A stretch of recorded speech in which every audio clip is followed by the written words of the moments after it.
The call for help continues as hundreds of families affected by the floods here clean up. Today, thousands of volunteers showed up to the Onion Creek neighborhood to help out. Our Omar Lewis has their story. So I had to think, and I had to stop myself. And once I realized what situation I was in, I went into survival mode. More than a week after the floods, and Christina Flores is still wrapping her head around her situation. She's a retired Air Force medic who spent most of her life saving others from disasters like the hurricane in Haiti. Now it's her turn to be helped. And now I'm on the other end of the spectrum.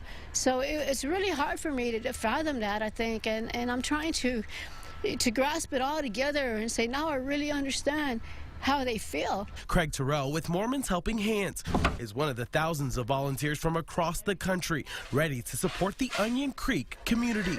He showed up this morning knocking on families' doors, doing whatever they needed. The sheetrock is wet and the insulation inside, so we've been pulling that out so that the house can dry out a little bit. For these families, it's been a tough week as the neighborhood they once knew is now transformed. Everything is sad. You feel the sadness in the air.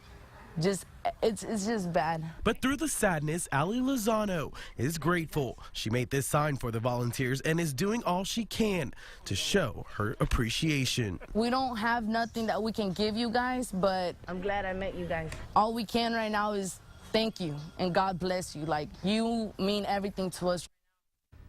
And the need for volunteers continues, not just in the Onion Creek neighborhood. There are several other areas as well that are still needing lots of work. Many of those homes are now filled with mold, and as you saw, they are now having to tear out entire walls. Now, Dave, we have posted on our website several helpful links for people out there looking to get involved, and of course, there's no doubt that this is a great cause. It's staggering when you go through those neighborhoods. Definitely.